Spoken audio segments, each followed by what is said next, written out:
Assalamualaikum Pak Faruri. Bagaimana kabarnya? Waalaikumsalam Pak Herul. Alhamdulillah Pak, sehat. Bagaimana panjenengan kabarnya hari ini Pak? Alhamdulillah sehat. Sama seperti panjenengan, Pak. Oh ya Alhamdulillah syukur. Ada apa ini Pak Herul? Sepertinya ada hal penting yang mau diobrolkan Pak. Ya, ini Pak. Pertama-tama mohon maaf ini Pak karena mungkin mengganggu panjenengan waktunya. Mungkin karena sedang sibuk.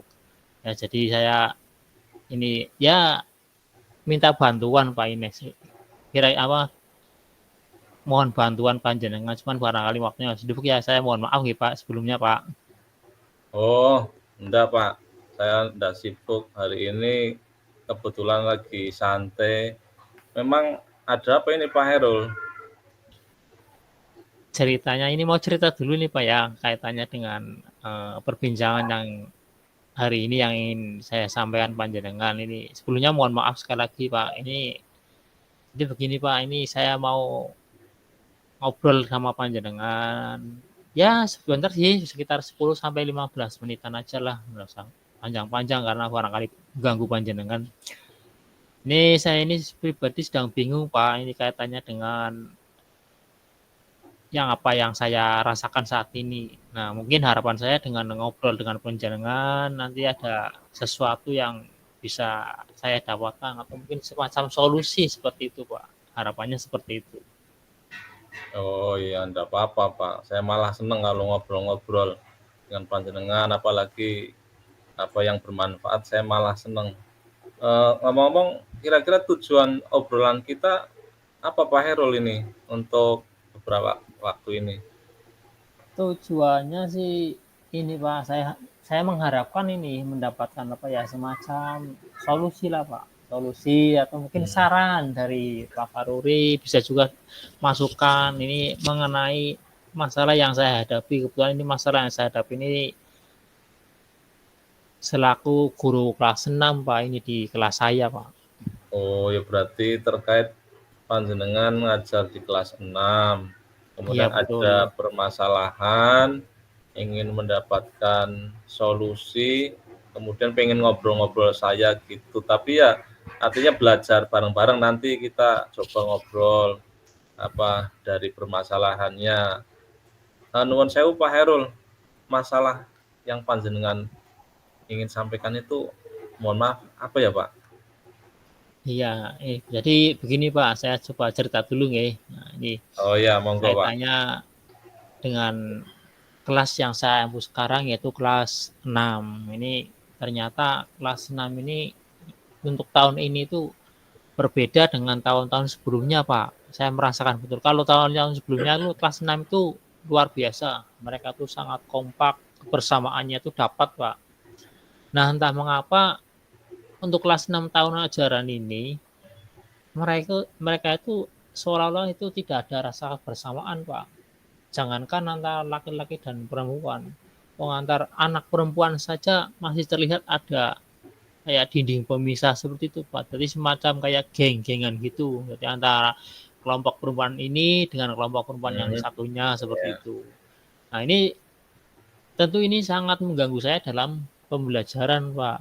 Sehingga saya tidak bisa melaksanakan pembelajaran dengan nyaman.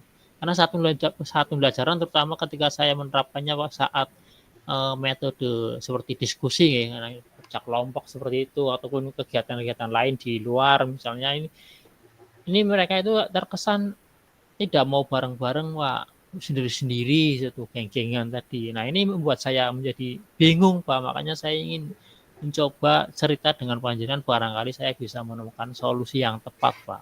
Iya, saya senang Pak kalau ngobrol-ngobrol seperti ini terkait dengan anak-anak kita, dengan masalah-masalah yang ada di sekolah. Saya malah senang di sini. Kebetulan panjenengan yang hari ini menyampaikan ada ya kendala lah seperti itu mungkin ya. Jadi beda dengan tahun-tahun sebelumnya, kalau panjenengan tahun-tahun sebelumnya kan merasa nyaman gitu ya Pak. Iya betul. Jadi memang kadang-kadang berbeda sih antara tahun ini dengan tahun kemarin, dengan tahun yang kita sudah lalu gitu ya. untuk tahun ini berarti antara laki-laki perempuan, bahkan hampir semuanya merasa sendiri-sendiri atau geng-gengan, blok-blokan kayak gitu ya Pak. Jadi Pak Hairul merasa bingung dengan keadaan murid-murid di kelas panjenengan, kayak belum ada rasa kebersamaan atau diajak kerjasama kelompok, berkolaborasi dalam kegiatan pembelajaran kayak gitu ya Pak. Iya betul Pak, mungkin karena karakter anak itu kan berbeda-beda, cuma kan biasanya kan mereka itu bisa menyatu lah, artinya seperti itu. Nah ini kan di kelas, padahal kelas 6 ini ya sudah besar, tapi kok malah geng-gengan, blok-blokan seperti itu Pak. Oh iya ya Pak. Eh, Mohon maaf Pak, tadi kan panjenengan Pak Hairul ini kan menyampaikan kalau murid-murid belum bisa bekerja sama saat pembelajaran satu sama lain, bahkan untuk laki-laki perempuan apalagi semacam ada geng-gengan. Memang mohon maaf Pak, menurut Pak Hairul ini idealnya murid-murid di kelas 6 yang panjenengan ampu itu idealnya itu menurut panjenengan bagaimana Pak? Kalau menurut saya sih seharusnya ya mereka itu bisa melaksanakan pembelajaran, terutama kaitannya dengan yang kegiatan melibatkan ini ya, kelompok ya. Ini bisa aktif bersama Pak, harapannya seperti itu. Mereka saling berkolaborasi, saling bekerja sama, sehingga ketika mengerjakan tugas itu bisa selesai dengan baik. Tapi bila mana dalam satu kelompok itu ternyata terjadi geng-gengan, otomatis kan mempengaruhi hasil kerja juga Pak. Jadi dasarnya sudah selesai menjadi tidak selesai karena tadi blok-blokan antara dalam satu kelompok ada 2 blok misalnya seperti itu Pak. Ya, Jadi harapannya betul ya seperti betul. itu. Betul betul. Kalau terjadi seperti itu memang ya tetap sedikit banyak mempengaruhi kegiatan sih karena satu dengan yang lain kurang kompak, kurang ada kebersamaan. Pak Herul, ngomong-ngomong yang sudah Pak Herul lakukan selama ini agar murid-murid bisa kompak, bisa bekerja sama, bisa berdiskusi, menyelesaikan tugas selama ini apa Pak yang sudah dilakukan Pak Hairul? Saya pribadi sudah mencoba dengan ini memasukkan metode pembelajaran itu berupa diskusi Pak dalam Mhm. RPP, sehingga harapannya itu anak itu menjadi aktif dan aktifnya tidak hanya satu dua tapi bersama, sehingga mereka itu dalam satu kelompok saling bekerja sama, saling berkolaborasi seperti itu Pak. Oh gitu, itu sudah bagus ya Pak. Berarti Pak Hairul sudah memasukkan metode pembelajaran diskusi dalam RPP-nya sudah ada. Ini sudah bagus banget Pak, karena metode Pak Hairul yang diterapkan sudah sesuai dengan tujuan dan harapannya dengan diskusi kan sudah bareng-bareng ya Pak. Iya Sudah betul. ada kekompakan, ada kolaborasi, ada mengenal satu sama lain. Namun yang panjenengan alami karakter kerjasama atau kolaborasi murid belum sepenuhnya muncul begitu ya Pak?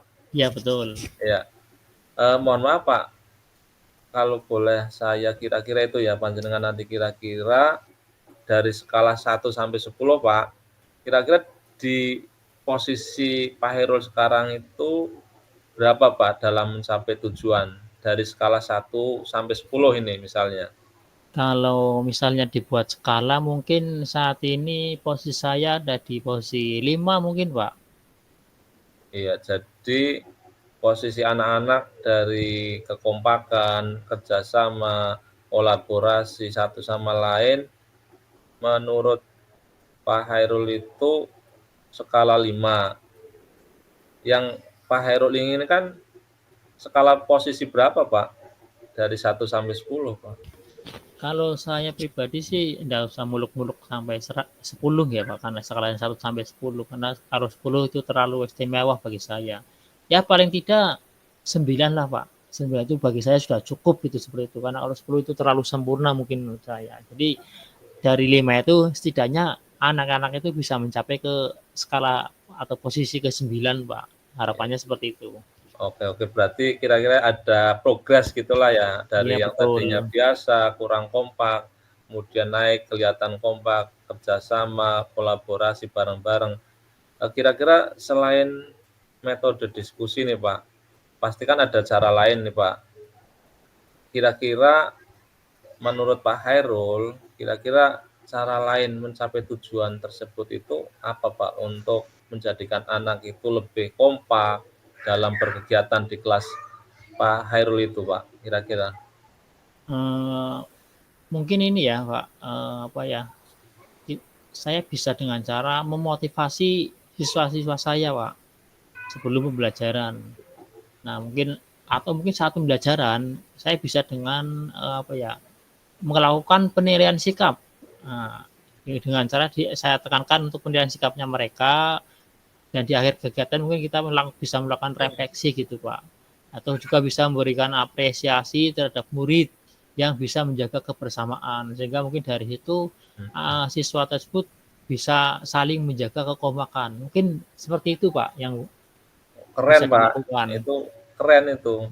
Apa, memberikan motivasi saat pembelajaran, penilaian sikap, maksudnya ya, jadi anak termotivasi lah untuk bagaimana bekerja sama bareng-bareng, Pak. Itu keren, Pak. Itu kan pada saat pembelajaran, Pak, melakukan itu. Kalau di luar pembelajaran, yang bisa meningkatkan kebersamaan, kolaborasi antar satu murid dengan murid yang lain, menurut Pak Hairul bagaimana, Pak? Karena ini kaitannya dengan kolaborasi dan kerjasama, berarti kalau di luar pembelajaran mungkin ini Pak, eh, bisa dengan mengadakan semacam apa ya, pertandingan atau kompetisi yang sifatnya beregu Pak. Ya, di mana nanti kan di situ akan muncul kekompakan dari masing-masing regu tersebut sehingga otomatis dari satu regu satu kelompok ini saling bekerja sama, saling berkolaborasi atau mungkin kita bisa lakukan saat ini permainan, nah, baik saat istirahat atau saat olahraga bisa dengan cara permainan-permainan tradisional seperti gobak sodor itu kan beregu Pak. Nah itu kan di situ kan dibutuhkan kerjasama yang solid seperti itu. Nah mungkin dengan seperti itu dia secara otomatis timbul rasa kekompakan, rasa kerjasama sehingga tidak lagi menjadi geng-gengan. Mungkin seperti itu ya Pak ya. Wah, luar biasa Pak Hairul. Itu kalau di dalam kelas ada motivasi, ada penilaian sikap, apresiasi, kemudian kalau di luar Pak Hairul menerapkan kegiatan yang sifatnya permainan ya, semacam pertandingan kayak olahraga atau permainan tradisional itu keren Pak. Jadi kayak natural itu untuk apa ya, kayak dinamika kelompok seperti itu di luar kelas itu keren. Secara tidak sadar nanti berarti anak-anak bisa itu ya Pak. Iya betul Pak. Kira-kira apa rencana mencapai tujuan itu rencananya apa Pak? Kalau rencana sih mungkin ini bisa saya masukkan ke ini ya berupa motivasi ini sebelum kegiatan inti pembelajaran. Jadi ketika pembelajaran kita beri motivasi dorongan kepada siswa-siswa tersebut. Nah ini kan bisa juga saya informasikan ke setiap siswa ke semua siswa seperti itu pentingnya sikap kerjasama yang baik ini karena itu bisa menjadi bagian dari penilaian saya ketika mengajar. Artinya yang kompak itu yang bagus seperti itu. Sehingga ada penilaian baik pengetahuan maupun keterampilan juga dilakukan ini bisa juga dengan refleksi di akhir pembelajaran. Terus lagi tidak lupa juga nanti ketika di luar pembelajaran ada seperti penganan bergu tadi ini kan bisa melatih kerjasama kekompakan sehingga itu kita bisa ramu bisa apa ini kita gali lagi sehingga timbul rasa kekompakan yang diharapkan saya sehingga mereka itu tidak lagi menjadi geng-gengan, blok-blokan seperti itu Pak. Oh, asik Pak, apa solusinya panjenengan yang menemukan dengan obrolan itu asik banget. Cuman kira-kira jangka waktunya yang dilakukan berapa Pak kalau melakukan misalnya ada permainan biar sampai anak-anak itu jadi kompak gitu Pak. Keren itu Pak. Kalau untuk jangka waktunya mungkin tidak bisa cepat ya, cuman ya mungkin ya estimasi waktu mungkin antara 1 minggu sampai 2 mingguan lah, mungkin seperti itu kita coba praktekkan di lapangan tuh, baik di kelas maupun di luar kelas, seperti itu mungkin ya Pak ya. Ya, berarti 1 sampai 2 minggu kira-kira bisa Iya, tercapai ya Pak. iya harapannya seperti itu. Nah, untuk komitmen Pak Hairul dengan rencana Pak Hairul aksi tersebut, komitmennya gimana Pak?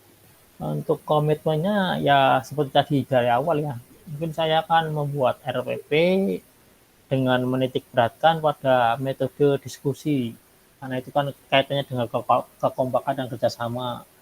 Nah itu di situ mungkin saya bisa memasukkan penilaian-penilaian tentang sikap mereka. Nah, sikap-sikap individunya semakin kompak semakin bagus seperti itu. Berikutnya juga bisa juga dengan keterampilan dan pengetahuan, diawali dengan memberikan semacam motivasi ya, minimal dalam waktu 1 sampai 2 minggu ini ke depan lah Pak. Di luar pembelajaran mungkin ada seperti tadi yang sudah saya sampaikan, bisa dengan permainan atau dengan pertandingan regu seperti itu. Yang harapannya bisa melatih kebersamaan dari siswa-siswa saya seperti itu Pak. Oke Pak. Sip, itu kan kurang lebih 1 sampai 2 minggu. Mudah-mudahan nanti bareng-bareng panjenengan bisa merealisasikan dan komitmen Pak Hairul itu ya. Iya Pak. Pak, kira-kira yang akan membantu Pak Hairul dengan rencana tersebut siapa Pak? Kalau kaitannya RPP ya berarti nanti saya coba akan buat sendiri dulu Pak. Ya, kalau Sendiri RPP ya. dulu ya, nanti hasil RPP-nya, nah ini baru saya minta bantuan, mungkin saya minta diteliti, ditelaah lagi oleh rekan-rekan Jawa seperti Pak Faruri maupun guru-guru yang lain, karena barangkali di situ ada yang perlu direvisi, mungkin ada kekurangan-kekurangan atau yang perlu ditambahi seperti itu Pak. Ya, insya Allah sih sudah bagus Pak, tapi ya enggak apa-apa nanti kalau kira-kira butuh koordinasi atau dianalisa bareng-bareng panjenengan ya, kalau saya dimintai bantuan bareng-bareng ya saya siap Pak. Sip, keren banget Pak. Ini Terima Pak, kasih Pak. menurut Pak Hairul apa yang sudah didapatkan dari percakapan kita kali ini Pak? Wah luar biasa Pak, Masalah ternyata panjenengan Pak. ngobrol sama panjenengan nanti ternyata ada sesuatu yang bisa saya dapatkan ini ya. Di antaranya mungkin seperti ide atau solusi tentang masalah yang saya hadapi ini Pak, terkait dengan murid saya yang kurang kompak, kurang kerjasama, tidak melaksanakan kolaborasi dengan baik ini ya. Sehingga harapannya ke depan bisa menjadi murid-murid yang kompak dalam satu kelas itu. Wah, luar biasa ini Pak, saya mendapatkan ide-ide solusi dari percakapan kita ini Pak. Alhamdulillah Pak Hairul, yaitu panjenengan idenya bagus-bagus untuk mencari solusi dengan obrolan ini. Alhamdulillah bisa tergali, kemudian mudah-mudahan nanti solusi-solusi ini bisa dilaksanakan dengan komitmen, kemudian bisa berkolaborasi mungkin dengan saya, dengan guru yang lain, biar anak-anak itu lebih kompak dan lebih baik. Pak Heru sudah bisa mendapatkan manfaat, terutama dari percakapan singkat inilah, mudah-mudahan bermanfaat, mudah-mudahan juga rencana Pak Hairul akan membuahkan hasil. Amin, amin. Pak, itu Pak, mohon maaf, catat setiap perkembangan kemajuannya Pak. Nantinya bisa dijadikan refleksi serta contoh teman-teman yang lain Pak. Oke, siap. Luar biasa ya Pak. Ya, terima kasih ini Pak Ruri, aduh sudah meluangkan waktu dengan saya ini untuk mencari solusi masalah yang saya hadapi ini. Luar biasa ini, ternyata ngobrol dengan Pak Ruri ini luar biasa, ini ternyata mendapatkan ide-ide yang luar biasa. Semoga bisa saya terapkan dalam minggu begini Pak. Harapannya 1 sampai 2 minggu ini bisa anak-anak bisa kompak dan solid seperti kelas-kelas yang lain Pak. Sama-sama Pak Heru, saya juga senang ngobrol panjenengan, menambah wawasan, jadi menambah kita lebih siap punya solusi-solusi ke depan dan mudah-mudahan bermanfaat untuk sekolah kita Pak Heru. Ya, amin. Baik, ada ini saya izin pamit dulu Pak Fahri. Terima kasih atas waktunya. Mohon maaf sudah mengganggu waktu Pak Fahri yang sedang santai. Ini saya mau kembali ke aktivitas lagi. Monggo Pak Fahri barangkali mau melanjutkan aktivitasnya lagi. Saya mohon maaf yang sebelumnya. Terima kasih atas segala waktunya pada saya sehingga saya bisa ngobrol panjang lebar dengan panjenengan Pak Fahri. Sekian dulu Terima Pak kasih. Fahri. Terima kasih. Assalamualaikum Pak Fahri. Terima kasih Pak Erol. Sama-sama. Moga-moga bermanfaat. Waalaikumsalam warahmatullahi wabarakatuh.